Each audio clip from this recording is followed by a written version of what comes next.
educators around the state will be able to receive the vaccine. It's a major step toward getting all children back into the classroom. Liquor license pulled.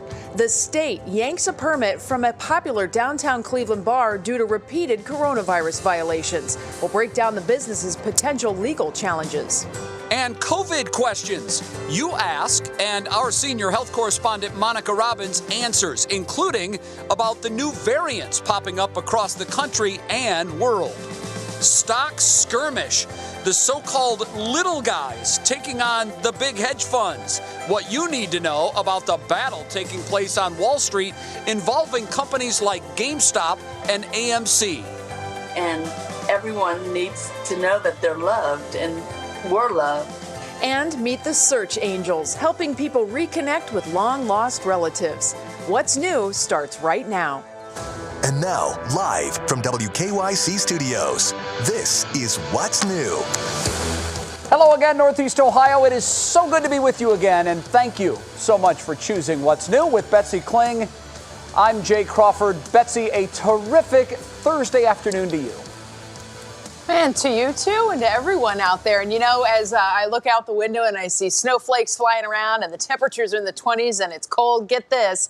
We have some news from Cedar Point, everybody. They have announced that they will plan to open for the season on May 14th. There will be safety protocols and whatnot, but hey, that is a sign of improvement. That is a sign of things to come, not only improving weather, but of course also maybe a little bit of more of a return to normal. Yeah, that's exactly right. And also news, and we'll have this later in the program, the Indians talking about fans returning to Progressive Field.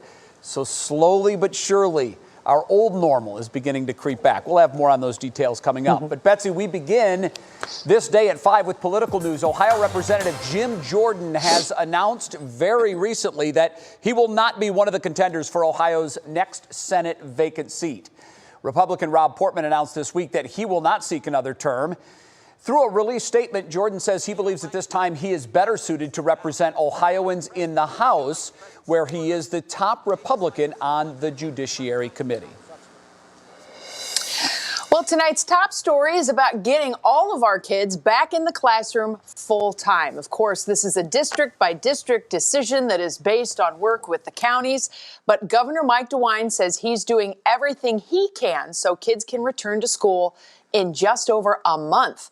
Laura Queso is here with the newest information from the governor that he announced today. And Laura, what new details is he going to be rolling out for us? Sure. Well, faculty and staff at many K through 12 Ohio schools are getting the vaccine next week. That's 550 schools through the state, according to Governor DeWine. This includes teachers, bus drivers, cafeteria workers, custodians, really anyone, he's saying, in a school building who works there.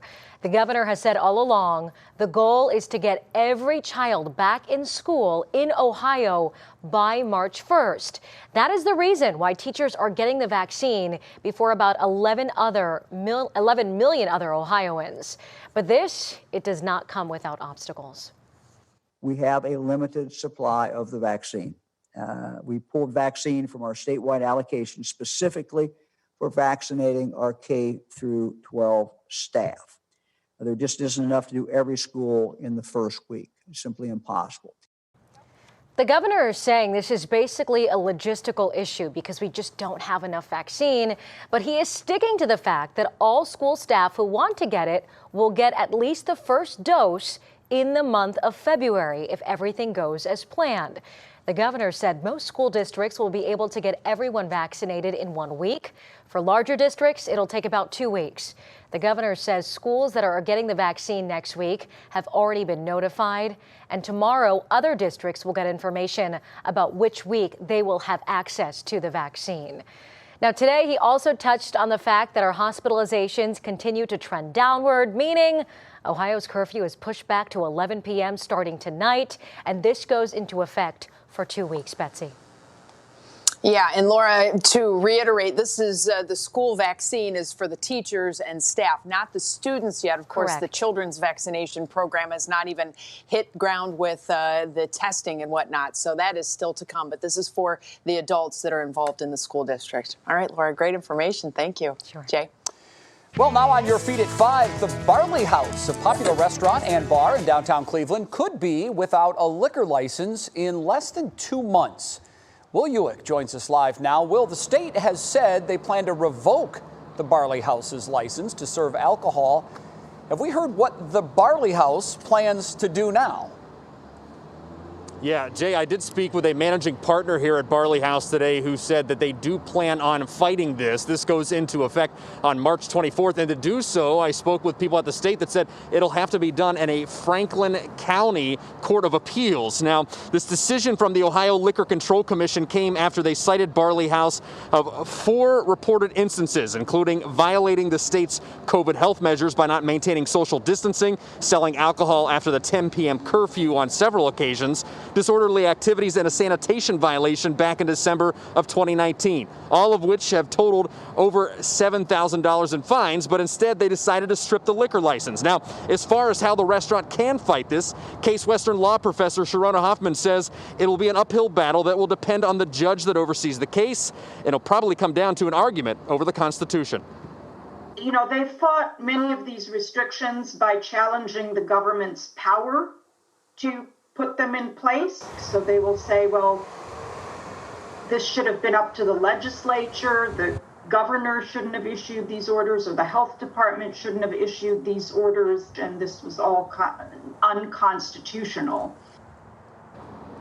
Now, the interesting thing about this, if the license is revoked on March 24th, there's not going to be able to be another license obtained at this location. And Jay, that means if someone else takes over the location for a year. The only way around that is if they have an appeal and state their case again to try to get that happen. But a lot of hurdles if this goes through for getting a liquor license back within a year at this location. Very interesting. And obviously, most of these restaurants and bars financially limited right now, and as we know, these legal fights take time and they also take a great deal of money. Will, I'm sure you'll continue to follow the story and keep us up to date. Will Ewick tonight, live from downtown. Will, thanks.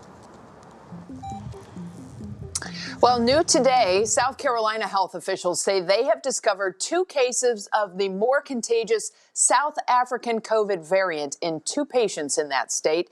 Now the first in the U.S., that is the first in the U.S., and the adult patients had no known travel anywhere. That's interesting. There is some concern that treatments may not work as well against that particular variant. Now, there is another variant that scientists are watching. That's the UK version. That has been found in 28 states, including Ohio. We're going to wrap Monica Robbins, of course, into this, our senior health correspondent. And Monica, the big question is, do we need to be more concerned about these variants that are near and also far? Well, Betsy, it's no surprise that the contagious UK variant is floating around Northeast Ohio. In fact, University Hospital scientists discovered it back in December. But it is not the prevalent strain, according to those scientists, and they have been looking for it. So we know it's more contagious. The concern, though, is that it could cause another surge. More importantly, we need to know if it's tougher than our current vaccines and treatments. The UK variant and other similar variants seem to be more transmissible, which means they can spread from person to person more easily, more rapidly. So what is not being shown right now yet is that they don't seem to be causing any more severe symptoms, any worse outcomes, and they do still respond to our treatments and vaccines. That's what we know right now. And there are like 5 different variants out there. And just a few minutes ago, Novavax reported its vaccine is nearly 50% effective against the South African variant. And that's about the level we get from a flu shot each year, Beth. So it's not great news, but it's not super bad news either. Right. And, you know, those flu shots, they're always trying to nail down exactly which particular strain of flu they're going to go after. So it's kind of seeming like this is a bit of a moving target for all of the vaccine developers. Now, speaking of the vaccine, you have been giving phone numbers to help viewers get appointments. This is a moving target very much as well. What's the latest on even more help for these people? I actually have a couple of new numbers to give you. So if you're a University Hospitals patient, let's look at that screen right now. You can call 216-844-3339, 216-844-3339 if you are a UH patient without internet access. Cleveland Clinic, you can call 216-444-2538. Metro Health patients, if you have no internet, you can call 216-778-6100. And Mercy Health out in the western suburbs in Lorraine, you can call 440-322-6367. Now, if you don't use any of those health systems, I've been telling you for 2 weeks now, you can try calling United Way's 211 Help Link or the Western Reserve Area Agency on Aging at 844-304-0004. They can help getting you registered, and in some cases with Western Reserve, they may even be able to help get you transportation to your appointment. Again, these numbers are only for those people who do not have internet access. Everybody else, sign up online, or you can go to our vaccine resource guide on WKYC.com for a list of locations. And Bets, we can't say this enough. Please remember, no one is going to ask you to pay for these vaccines. If somebody calls you about it, do not give out your bank information, Social Security number, Medicare number. Nobody needs to know that information but you, and there are too many scammers out there trying to take advantage, so please don't fall into that trap. A very important reminder, Monica. Thank you so much for that. And folks, just keep trying to get those appointments. It'll happen at some point, I promise. Thanks, Monica. You have more for us at 6, too, I know, so we'll be looking forward to that. Well, speaking of the pandemic, you know, the impacts have been obvious and some have not been so obvious. Tonight, we're going to have a panel discussion starting at 6:30. The 30-minute event will address the impact COVID-19 is having on human trafficking. Monica will be moderating that conversation. You can stream it on WKYC.com, on our Facebook page, or our YouTube channel. Jay. Next on What's New, I'm sure many of you have heard about this wild roller coaster ride on Wall Street for the GameStop stock. It boils down to the little guy taking on the big hedge funds. It's a bit confusing, so we're bringing in NBC's chief business correspondent to try to explain what in the world is going on. And later, we introduce you to the newest member of our WKYC family, a Clevelander proving you can go home again.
Welcome back to What's New. After yesterday's big loss on Wall Street, a rebound of sorts today, making up a little less than half of yesterday's losses. The reason? Positive earnings reports for Apple and American Airlines. But the real story on Wall Street has been the incredible roller coaster ride of the stock GameStop. Trading at $1 in 2019, it skyrocketed to nearly $500 a share yesterday and again today. It's all because of a game of financial cat and mouse between hedge funds, played by the cat, and a coordinated campaign by young internet day traders, played by the mouse. Brandon Simmons asked NBC senior business correspondent Stephanie Ruhle to explain what in the world is going on here. Stephanie, first off, this all started earlier this week. Tell us what is going on. What are we seeing? How did they see their stock go up 1,600% in 2 weeks? Well, it all started in a Reddit chat room. Over the course of the last year, we have seen an explosion in new investors, day traders to the markets that we haven't seen before. They've created communities on social media platforms like Reddit, and there's that Reddit subgroup called Wall Street Bets. And that's where many of these new investors met one another. A few months ago, people realized that in GameStop, there were some very large professional investors, hedge funds, who were short, meaning they were betting that the stock would go down. So what did they do? Something we have never seen individual investors do. They're not trading through big broker dealers. They're trading on Robinhood app. That's a mobile app on your phone. And this week in mass, we saw a huge buying spree of GameStop. And that pushed the price higher and higher. And it created what's known as a short squeeze. So if you were one of those hedge funds who had sold short, bet against GameStop, when the price suddenly jumps, you then need to cover your short and buy it at that inflated price, thus pushing the share prices even higher. Is what they're doing legal? I know there's been a lot of talk about whether or not they're allowed to do this and why we're seeing the SEC start to take a look at things. We know the White House said they're paying attention. Why is that important? Listen, when we see any kind of extreme volatility like this, the SEC is going to be monitoring it, right? They didn't say they're investigating. They said they're monitoring, as is the Treasury Department and the White House. Listen, this is huge, huge news. It doesn't mean that there is wrongdoing. Now, if big institutions got together and tried to push a stock, they wouldn't be allowed to do that. But regulations are different for individual mom and pops. I mean, we don't usually have the ability to group together en masse and create a movement like this. And so people are buying it up. And where those stocks are performing are far, far away from how the actual companies are performing. What's your advice to people who see these headlines in the news? They look at people who are possibly making these large gains. What's your warning to them if they say, maybe I should jump in here too right now? Don't get emotional. If you have money to invest in the markets and you have the confidence to do it, that's great. But invest in things that you believe in. Invest in things for the long term.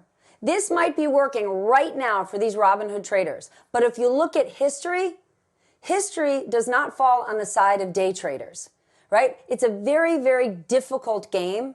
And remember, just because you see that stock going up, you don't know where people bought. You don't know where people sold. So make sure if you're stepping in to buy and you're saying, oh, I got to get in and buy AMC, I got to get in and buy GameStop. Do you know that much about those businesses? Do you know how they're doing? Yes. There is a chance you make a quick buck, and that would be great. But there's a chance you could lose it all, too. All right, first of all, kudos to Brandon. Asked all the right questions, and Stephanie was just incredible in explaining what this game is. Betsy, GameStop, while 134% up yesterday, closed down today just shy of 45%.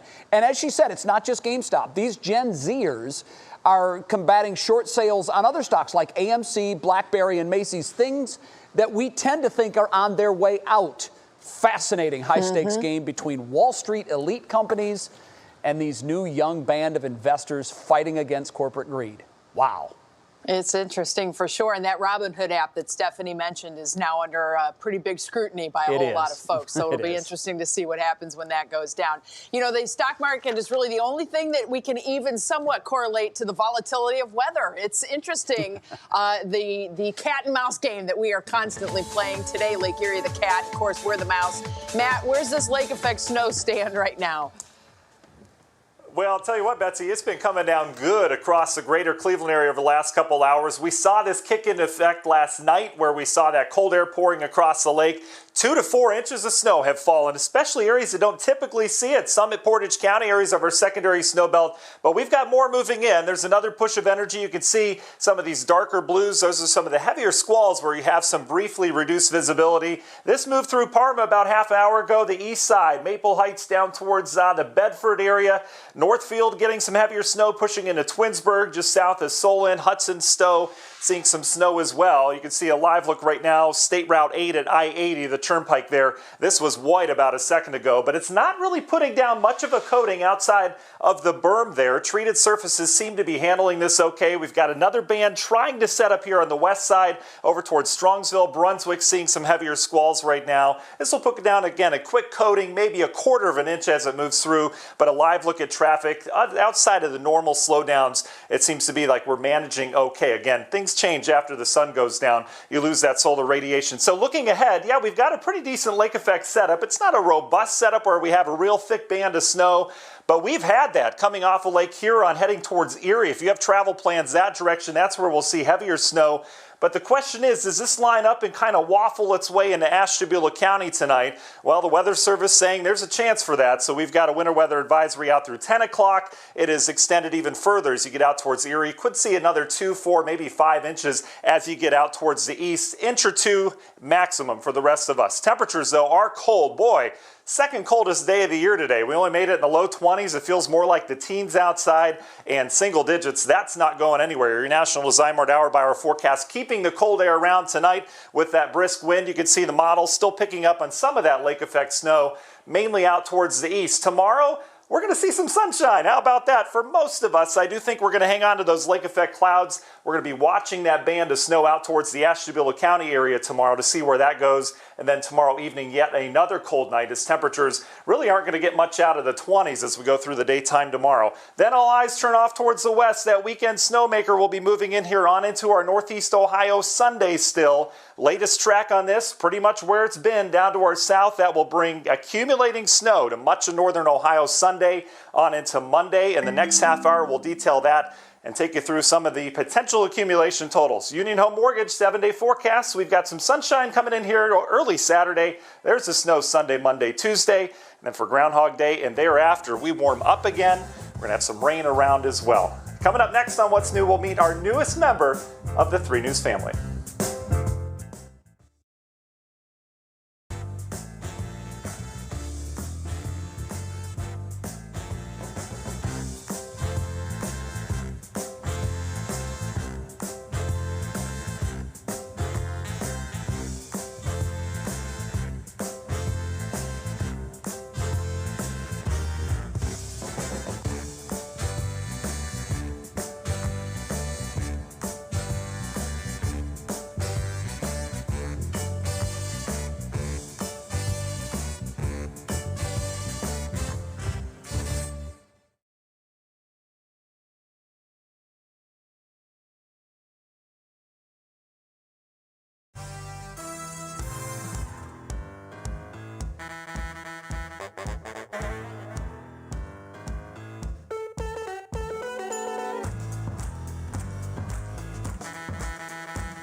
Well, today's a very exciting day for 3 News. We get to welcome our new team member, January Keaton, to the family. And January is going to be on our Dayside reporting team, so we get to see her a lot.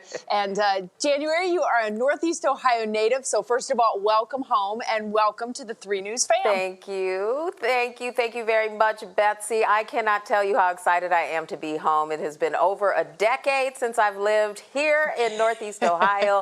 I've been trying to get back for a few years now, and I am so grateful to 3 for giving me this chance. I am so stoked, as the kids would say. Oh, I totally get it. I'm a hometown girl that got to come home too, and there is just no better feeling. So I know the little butterflies that are going on in yourself right now, and just like you just want it to be so good and so awesome. So tell us all a little bit about you. Well, I've been everywhere. I mean, I was born and raised in Northeast Ohio, Lorain. I went to school at Southview High School. Go Saints. Went to Kent State University after I graduated. Go Flashes.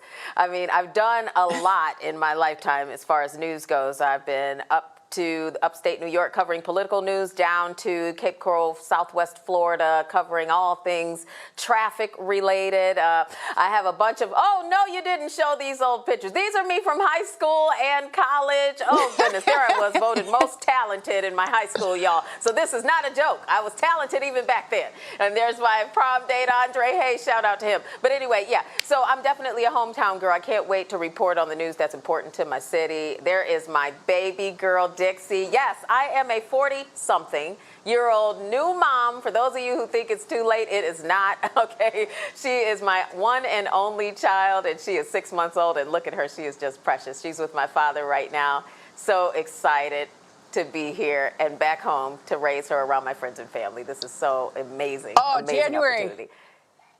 You're a 40-something with a tiny human. We can connect because my tiny human was born, my tiniest one was born when I was 40. So certainly a lot for us to connect on. I can't wait to get to see you in person, give you a big hug, but certainly welcome to the family.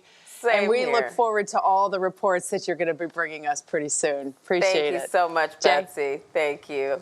Wow, just absolutely precious. January, welcome. And you can go home again.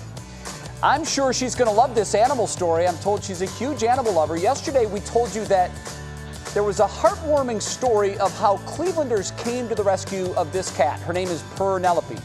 She needed a life-saving surgery, and thanks to donations from you, she was able to get that surgery. Well, not everyone loved Penelope. Check out this video of my Golden Girls, Layla and Maddie, who did not appreciate their dad making over a cat on TV.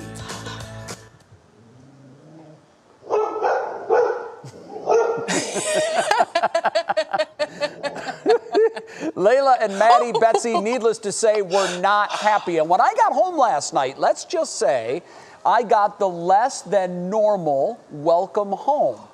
Whoa. They weren't as excited to see me.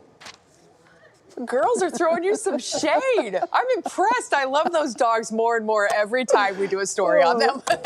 They were seriously angry that there was a cat in their living room on the television with Dad talking about it. That's awesome. Not a good thing. All right, coming up in the second half hour of What's New, can you imagine an Olympics with no fans? That is one idea on the table for this summer's games. We're going to get reaction from athletes on that news. And later, meet 2 search angels. I love this story.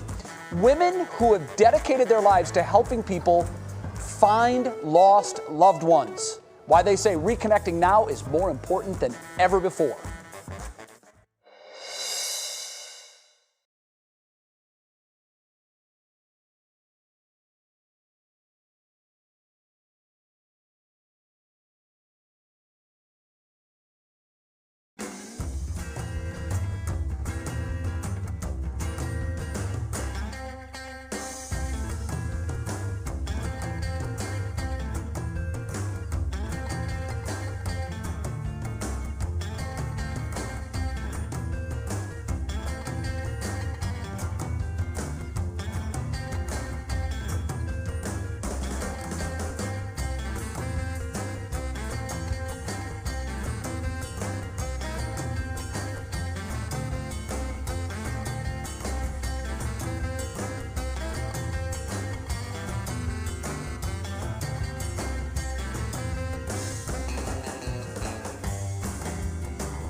And now, live from WKYC Studios, this is What's New. Welcome back, everybody, here to What's New. The Friday countdown is on. Jay, there's only one more day until the weekend. It is going to be cold, and what you don't know there in the studio and what everybody behind the scenes knows is that here in my house, there is a cooking segment that's happening in the kitchen. Yeah. My husband is trying to make chicken noodle soup for us, and I'm literally like giving him instructions during commercial breaks and stuff. So, hey, fingers crossed, we're going to have a warm dinner later. It's January. It's supposed to be cold, and nothing better to eat on a cold day than chicken noodle soup. I have faith and confidence that this is going to be very delicious. I think it's going to work. I think it is, too. He's working hard, so I'm sure he's got some little helpers in there, too. We'll let everybody know how that goes. We're going to get things started for you, though, as we always do here at the bottom of the hour. 3 things you need to know. Today, Ohio Representative Marcia Fudge testified before a Senate committee. She is President Joe Biden's pick to serve as Secretary of Housing and Urban Development. Now, if confirmed, Congresswoman Fudge will be the first woman to lead HUD in more than 40 years and the second black woman in history to lead the department. And let's take a look at the COVID numbers for the state of Ohio today. 5,432 new cases were reported in the last day. That's just a little higher than yesterday. Meanwhile, our positivity rate had a significant drop. It's now at 7.4%. Our hospitalizations are still below 3,000 for a third straight day at 2,829. And yes, the COVID curfew has been pushed back to 11 o'clock tonight. And today marks 35 years since the Challenger disaster. On January 28, 1986, the shuttle took off from Cape Canaveral. 73 seconds later, it exploded, killing the 7 astronauts on board, including Akron native Judith Resnick. Also on board, Krista McAuliffe, who would have been the first teacher in space. Jay? Well, Betsy, now on to our top talker, and the future of the 2020 Olympics is top of mind for so many athletes. You'll remember that report earlier this month that the games could be canceled, and it created a frenzy worldwide.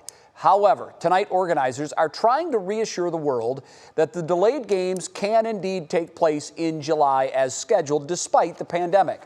But as NBC's Keir Simmons reports, they're actually looking to Washington now for a vote of confidence. As the Japanese games organizer, according to a new report. But so far, President Biden not weighing in, not even, officials say, during a call to Japan's prime minister. American swimmer and 2-time Olympic gold medalist Caleb Dressel knows what he thinks. I think this is an event that should be happening. It might not be the traditional old-fashioned way of packing as many people in a stand as we can. If spectators have to be out of it, I totally get it. And for the first time, the president of the International Olympic Committee accepting there might not be spectators. Do there have to be spectators? Could you have fewer events? The essentials are the field of play and a fair and safe competition. You know, we want not to destroy any Olympic dream of any athlete. The Tokyo Games, which were supposed to take place in 2020, have already been delayed by a year because of COVID. Olympic organisers insist they're not asking whether the postponed games, now set to take place in July, go ahead, only how to get 10,000 athletes safely to Tokyo with testing and social distancing, even during the iconic opening ceremony. United States of America. Their plans, or playbooks, under daily review, but they have some red lines. They do not want athletes jumping the line for vaccinations ahead of vulnerable people. Athletes say, that's fine, just get us there. How would you be prepared to curtail your Olympic experience just to get the games to happen? I just need a pool. I just need 50 meters of pool. That's about it. Several countries, including Australia, Israel, and Denmark, now saying they do plan to vaccinate their athletes and staff ahead of the games. The flip side of that, of course, many countries may not vaccinate their athletes. Keir Simmons, NBC News, London. All right, Keir, thank you very much. Betsy, it's interesting because you heard the athletes in the piece talk about this. Really, none of them care if there are fans in the stands. It would be better, obviously, and more ideal if there were. But I know in my son's case, he has said exactly what the swimmer said. All I need is a runway and a sand pit. I don't care if there are fans there. This is his last chance to compete in Olympic Games, and he wants to go after it with everything he has in him. Fans there, great. If not, it doesn't matter. Yeah, and if you haven't been keeping up with us, Jay's son Corey is an Olympic-level long jumper, and he is here in Ohio. He's training, and this is, as Jay said, his last chance. So we're kind of all following along together, Team Crawford and Corey. Whether you have fans in the stand or not, you're going to have a lot of fans in Northeast Ohio who are waiting, watching, and hoping and pulling for you. So a lot of support. We'll hopefully get that going. Yeah, definitely. Well, coming up for us, meet the Search Angels. They're helping people find long-lost loved ones. Why they say their work is more important today than ever before. And later, could it really happen? Live concerts? Well, we have details about the Highway 77 concert at the Pro Football Hall of Fame this fall. That's some good news. We're also keeping a close eye on the forecast because, boy, oh boy, later on this weekend, Matt, things are looking a little interesting. Oh, Betsy, they are. We've got some snow on our way this weekend, but we've got some snow now as well. We've got some pretty decent squalls falling just in southern Cuyahoga County, northern Summit County, back towards northern Medina County. Checking the traffic. We do have some slow traffic as a result of this, so a little bit longer for your loved ones to get home. We'll have details on that weekend snow and beyond coming up after this.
All right, it is time to see what's going to happen with this impending storm. I see that Matt Wintz is joined today by a special guest. Yep. We love when you do that.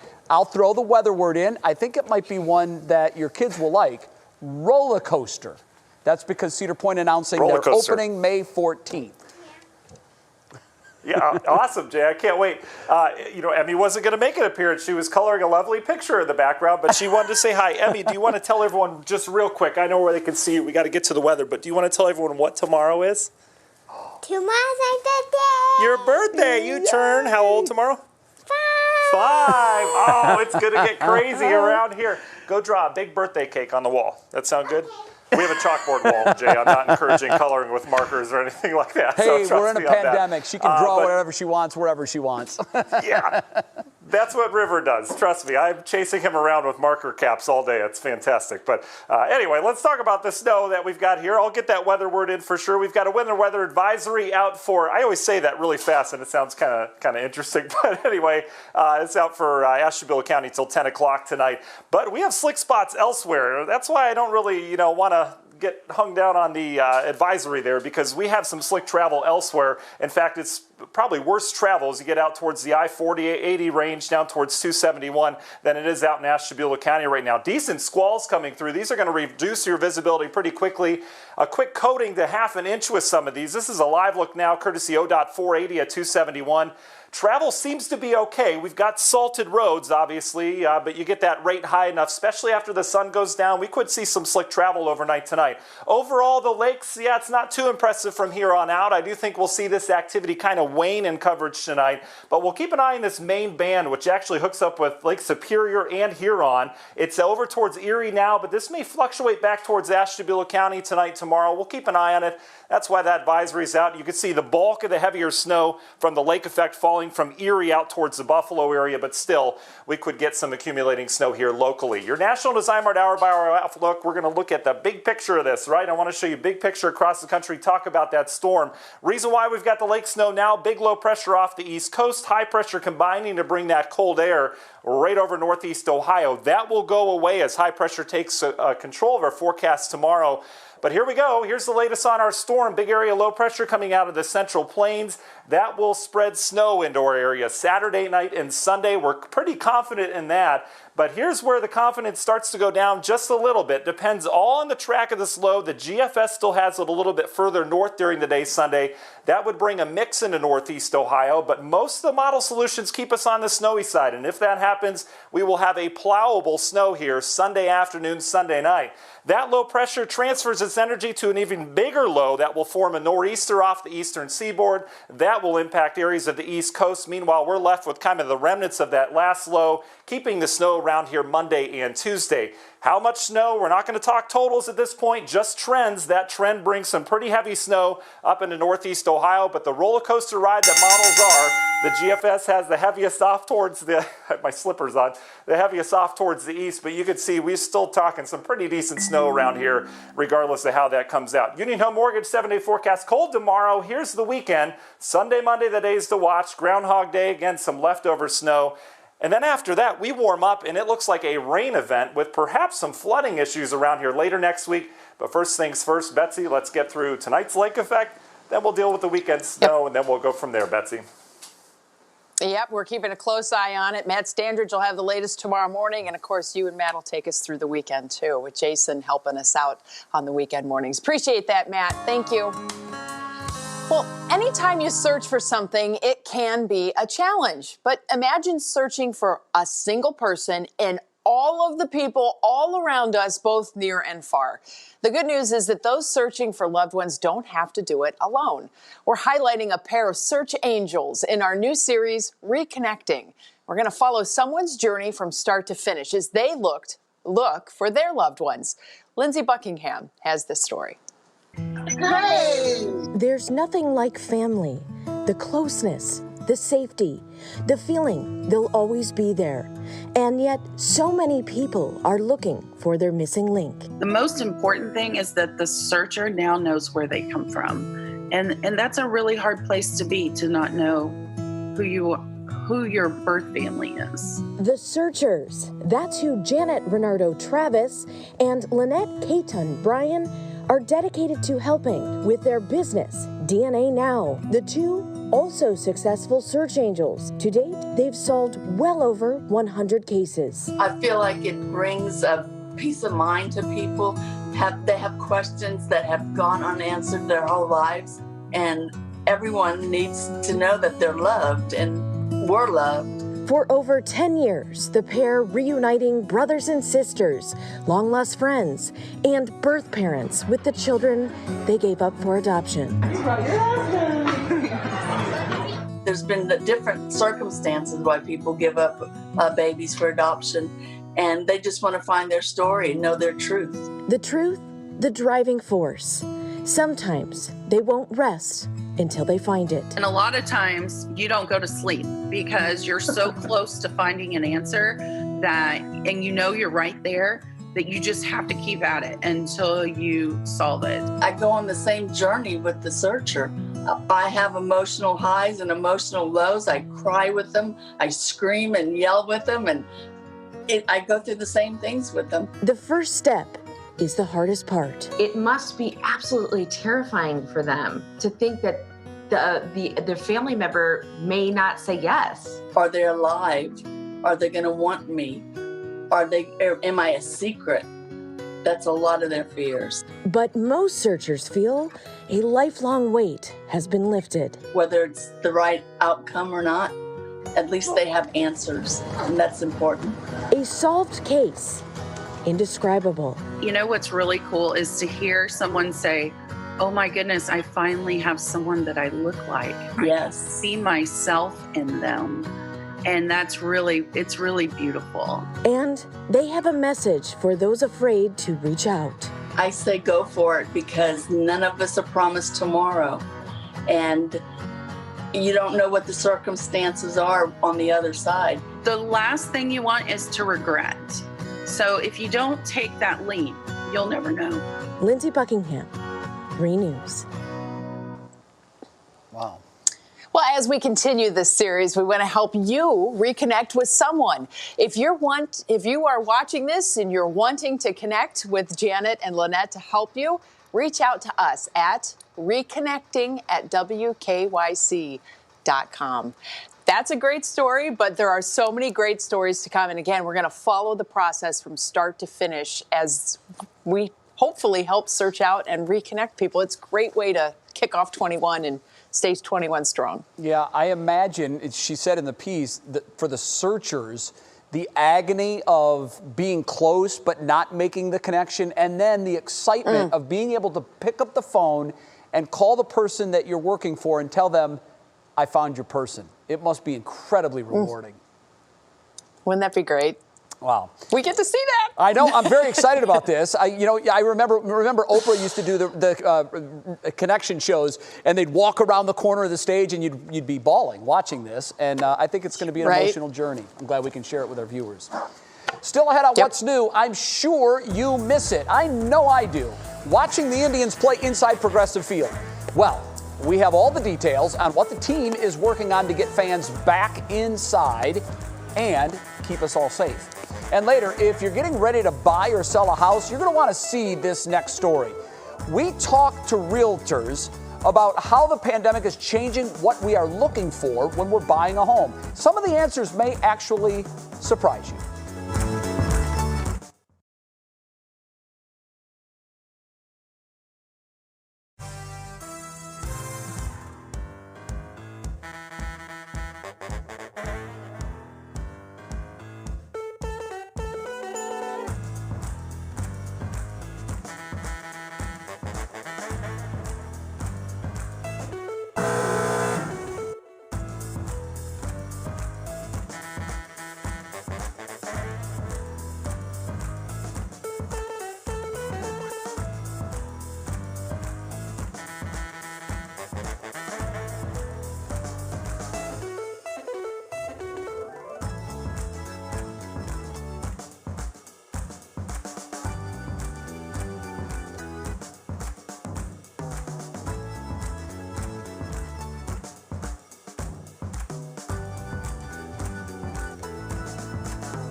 back to What's New. Right now, it is time to see what is clicking in Cleveland, and you know the drill by now. For that, we bring in our digital anchor, Stephanie Haney. Stephanie, a very good Thursday afternoon to you. Good Thursday to you, Jay. Jay, it's like this segment was made for you today. You're going to love every story. Let's start with baseball. The Tribe is teaming up with the Cleveland Clinic to prepare to have fans in person at Progressive Field. Cleveland Clinic is helping the team put together health and safety training for staff members and guidelines to disinfect the stadium. So no more cardboard cutouts, or at least less of them. The team doesn't know yet how many people will be allowed inside this season, but they will be ready for whatever that number is. And we have another concert on the books. Country stars Dan and Shay are planning to perform in Canton in September. You might know them from their hit with Justin Bieber, 10,000 Hours. Dan and Shay will headline the Highway 77 concert, appropriately named for the highway right there in Canton, at the Pro Football Hall of Fame Village. Tickets go on sale tomorrow at 10 a.m. and you can call 330-458-9176 to reserve tickets. And the Cleveland Zoo has 2 new additions, 2 endangered Amur tiger cubs. This brother and sister were born overnight between Christmas Eve and Christmas Day. They're growing and getting stronger now, and in a few months, people can visit them in the zoo's Tiger Passage. These are the first tiger cubs born in Cleveland in 20 years, and there are only about 400 to 500 remaining Amur tiger cubs in the wild in Russia and China. And here's where it gets really fun. We all get to help name these tiger cubs. We'll get more details from the zoo on that soon. Jay, the mom is Zoya and the dad is Hector, and I think we need to start brainstorming and submit some names for these tiger cubs. I think that's a great idea. They're absolutely adorable, and they must have proper names. Thank you for sharing those images. Absolutely. Stephanie, we'll see you tomorrow. All right, we have all had to adapt and change the way we live life because of COVID. This is my favorite story of the day. Get this. Realtors and technology developers are definitely seeing changes. Realtors say the pandemic is changing priorities for buyers. According to Keller Williams Realty, open floor plans are becoming less desirable, which I just think is fantastic. People want to be able to close the door. They're tired of being with their families. They need to get work done. They've got to be able to focus. And with homeschool happening, a little bit of solitude definitely can help with that. Now, some multifamily designers are moving away from co-working spaces and shared amenities. The major thing that we've been trying to implement in a lot of our upcoming projects are just creating private spaces. If you have had multiple children at home trying to do homeschooling, I can tell you that everybody needs their own corner. Please, everybody have your own space. So it's definitely been a bit of a challenge. But as far as the sanitizing goes, get this. Some condos and apartment buildings are advertising touchless features like voice-activated elevators and robots that will deliver goods and sanitize spaces. Told you yesterday, it's the Jetsons, man. It's the Jetsons. You know what's funny about that, Betsy, is, once upon a time, and for a century plus, homes were, they had their little rooms, and they were all clearly defined. And then we decided no more walls. And now that everybody has blown the walls out of their homes, now the trend is going to be squared off rooms again. There you go. Can we chop up my floor plan, please? Chop it a lot. All right. Well, the next story is going to warm your heart. We're going to talk about beating the odds, how a kindergarten teacher continues to do her job from inside a hospital room. It's our show is Something Good that's next.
We wrap it up with a great story. A Minnesota kindergarten teacher shows us all something good today. Her name is Kelly Klein. She's teaching from her hospital room.